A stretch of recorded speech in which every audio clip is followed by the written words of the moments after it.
Olá pessoal, vamos continuar a nossa leitura aqui, página 59, estamos num novo cenário aqui, vamos ver se funciona um pouquinho pra gente.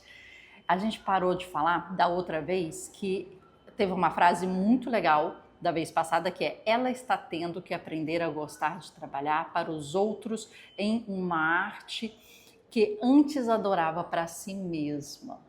E aí, isso é muito interessante a gente pensar, e a gente começou a falar isso da vez passada, foi a arte feita para você, guardada na sua gaveta, e você com um sentimento de que aquilo não vai ser visto por outros olhos, vai ser visto somente pelo seu olhar, pela sua crítica, né? E não por instituições, por exemplo, ou por galerias, marchands, colecionadores, né? E todas as instituições formais aí no mercado da arte. E quando você começa a fazer o seu trabalho, né, para outra pessoa, quer dizer, pensando aí nessas outras pessoas e sair assim da sua gaveta, aí você tem outro tipo de preocupação. Não é um tipo de preocupação, estou fazendo para mim mesma, aos meus olhos, mas será que o outro ou a outra instituição vai aprovar e vai gostar? Né? Isso é uma coisa completamente diferente. E quando a gente começa a fazer pensando no outro, o nosso fazer muda. E o nosso fazer começa a tentar agradar ao outro para passar na crítica, para ganhar o reconhecimento, o certificado, o troféu, etc., né? Ou para ser comprado, que é receber o maior elogio. Levando tudo isso em consideração, a maior parte das vezes é mais enriquecedor ser artista do que espectador. Isso a gente falou, mas não em todas. Quando se trata da gama da arte com a qual podemos nos envolver de forma produtiva, alguns dos benefícios que fluem livremente para os espectadores permanecem tentadoramente inacessíveis a quem cria. O mesmo sujeito que, como ouvinte, é levado a êxtase e a catarses genuínos durante uma apresentação da Missa em Si menor de Bach, pode ser incapaz de compor a mais banal peça autêntica música barroca. Como espectador, um sujeito pode sentir a potência dos artefatos indígenas, mas, como artista do século XX, talvez nem sequer seja capaz de começar a fazer um. Seu alcance como espectador é infinitamente maior do que um artista. Arte de que você consegue fruir pode ter se originado a 1000 quilômetros de distância ou a 1000 anos atrás, mas a arte que você consegue fazer está irrevogavelmente presa ao tempo e ao local onde você vive. Grava essa frase aí que eu achei importante. Limitada pelo chão em que você pisa, sem uma crença amplamente compartilhada no simbolismo da cruz e na promessa do paraíso. O desenho cruciforme e as imponentes torres das grandes catedrais europeias não teriam sentido algum, vistos contra o vasto panorama da história. É apenas por breves momentos que eventos e crenças particulares têm o poder de nos levar a construir catedrais ou a escrever fugas. E é bem provável que uma série igualmente produzida, embora diferente, de crenças impulsione tudo o que está à nossa disposição hoje. Obras de arte fundamentais precisam do tecido da história que circunda seu criador. Por assim dizer, você precisa estar onde está. Vamos gravar essa frase aqui? Ele precisa do tecido da história que circunda o seu criador. Essa questão da atemporalidade e da localidade, achei muito interessante essa discussão. Podemos observar e ser espectadores de arte de qualquer tempo, mas somente podemos ser artistas da arte de nosso tempo. A surpreendente e provavelmente perturbadora consequência disso é que não aprendemos muito sobre fazer artes ao nos emocionarmos com ela. O fazer artístico está amarrado aonde nós estamos e a experiência que temos como espectadores é um guia confiável desse lugar. Vamos gravar isso, né? O fazer artístico está amarrado no onde estamos, no local. Por isso que ao estudar alguns artistas, por exemplo, a gente tem a sensação de estar estudando a história daquele local, a história daquele período e estar entendendo cada vez mais, vamos supor, Arlé, no caso de Van Gogh, né? Tá estudando aí a Espanha, né? No Barcelona, no caso de Gaudí, por exemplo. A gente entende mais a história do local, do momento, a partir do fazer artístico de diversos artistas. E estudar a história a partir desse viés é muito interessante. Por isso, livros que falam sobre o artista, mas trazem também o background do momento, do contexto, é muito mais enriquecedor. Quando você fala de colecionismo de arte, você traz a história. Quando você fala a história do artista, você traz os momentos, as relações, as questões econômicas, políticas, sociais, né, daquele momento, financeiras, né, daquele momento também. É bem interessante. Como espectador, experimentamos de imediato o poder de um chão em que não podemos pisar. Ainda assim, isso pode ser tão atraente do ponto de vista de virar uma questão de honra criar arte que reproduza esse poder. O poder de te levar para certas situações, o poder de te tirar do local onde você está e te levar para outros locais. É como se fosse uma máquina do tempo, né? Se a gente puder dizer assim, como se fosse uma máquina do tempo para te transportar. Ou, mais perigoso, a ponto de nos sentirmos tentados a usar as mesmas técnicas ou mesmos temas e a mesma simbologia que aparecem na obra que despertou a nossa paixão, para, no fim das contas, pegar emprestada uma energia de outro tempo e outro lugar. Interessante ele ter colocado aqui essa questão de energia. Vocês já tiveram a sensação de visitar um museu, por exemplo? Aí você está vendo a coletânea completa ou né, do artista X que já está falecido. E ali, naquele espaço, você ser remetido àquele contexto histórico, àquela época. E quando o curador é bem assim detalhista nesse sentido, ele vai trazer o cheiro daquele período, ele vai trazer tipografia nas escritas daquele período, ele vai trazer a música daquele período histórico, né? E vai te colocar numa situação de que você faz uma viagem histórica naquele momento. Não é difícil rastrear a origem desse desejo. Nossas histórias mais pessoais contêm memórias cristalinas de estarmos absortos em obras que nos são saudosas. Por vezes, esses momentos fazem parte do porquê de virarmos artistas. E as obras que nos comoveram assumem uma importância heróica. Lembro, como se fosse ontem, da primeira vez que vi uma fotografia de Edward Wellston. Eu caminhava pelo estreito corredor que leva às salas de livros raros da biblioteca da UCLA, né, a faculdade da Califórnia.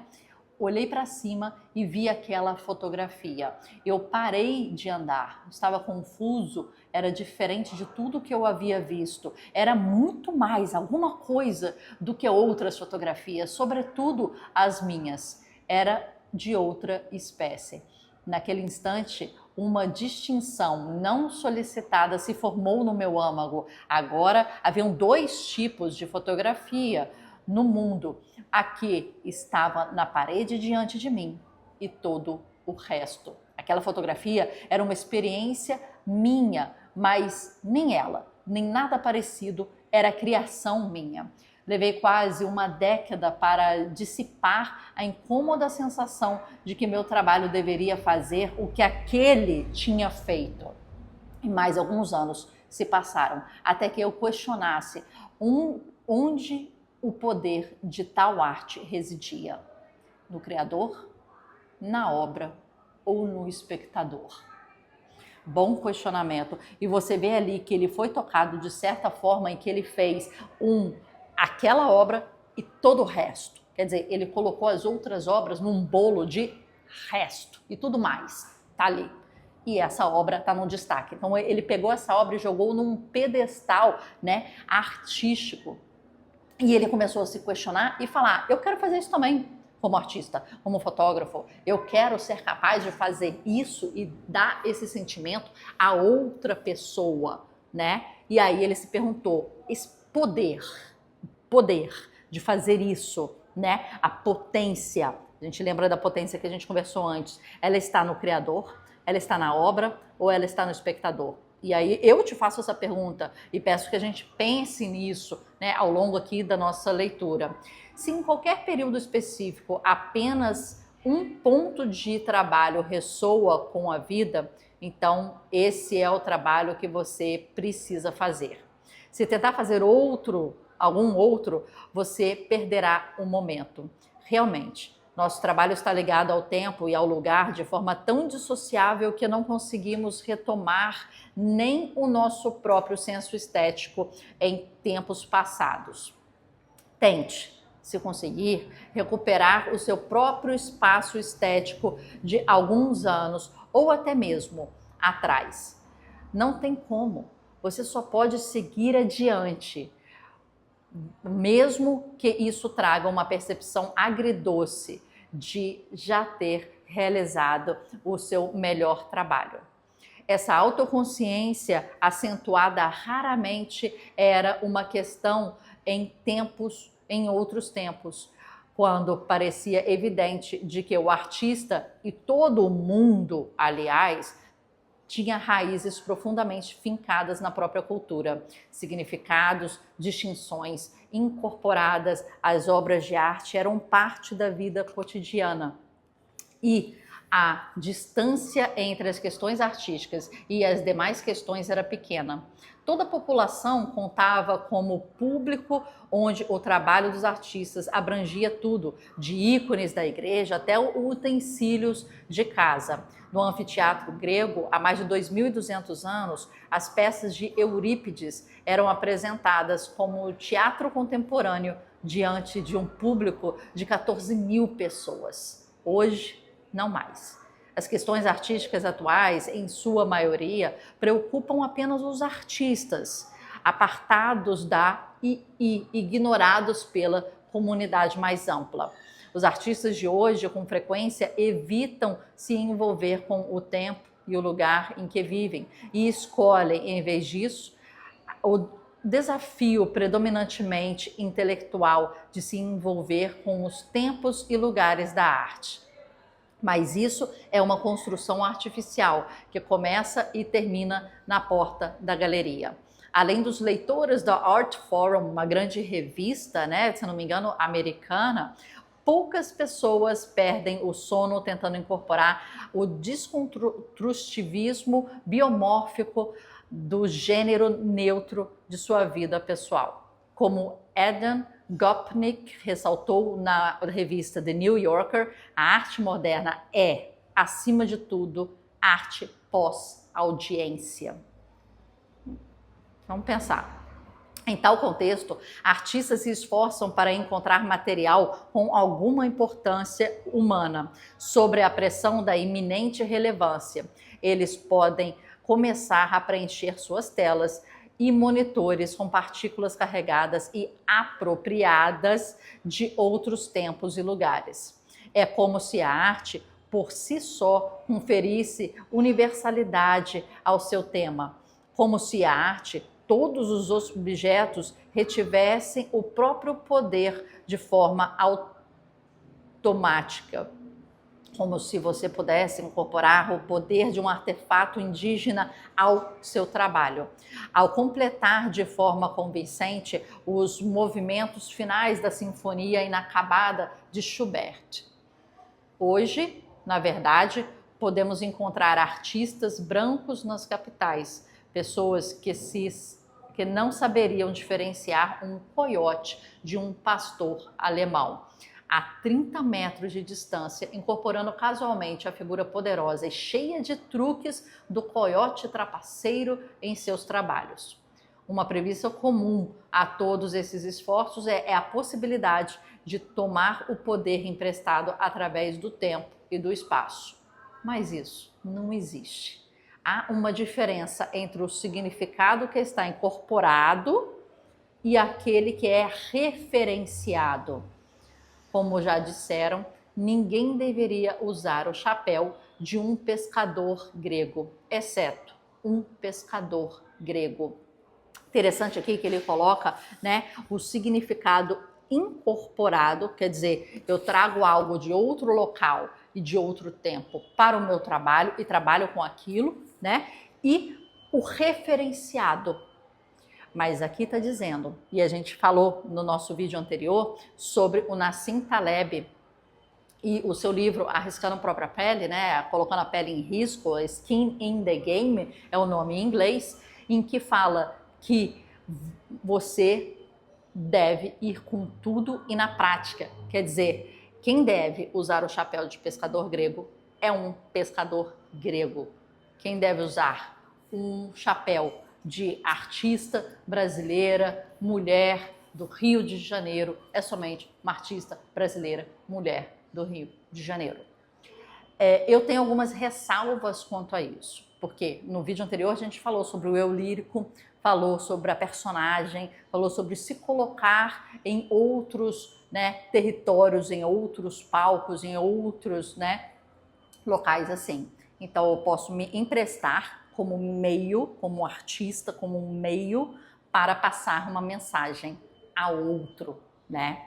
E isso também é interessante. Mas você entendendo que você está referenciando um local, um espaço, uma temática, né? Incorporar é uma coisa completamente diferente. Que aí eu acho que é a palavra que condiz um pescador grego sendo um pescador grego e estando na posição de um pescador grego.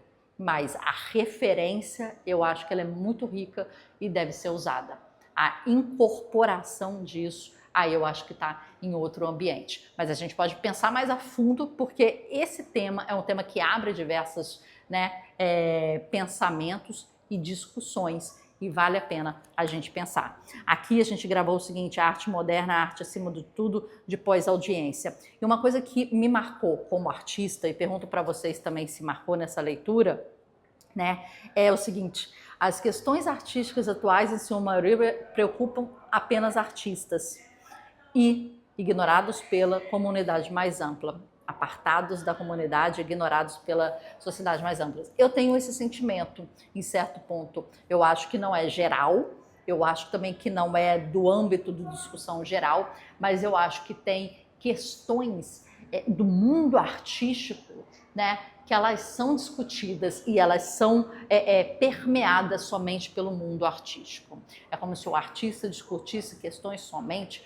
que valem a pena ou que são valorizadas ou tendo significado somente para a classe artística e que são completamente interessantes. E eu sou da classe artística, mas que fora do âmbito, fora do meio, aí já não há interesse. Há interesse somente no, ok, sua arte está feita? Deixa eu pensar, deixa eu ver como bate, né? Deixa eu analisar a partir daqui, né? Mas entrar em pormenores do fazer artístico, aí é para vocês, aí vocês discutem, né?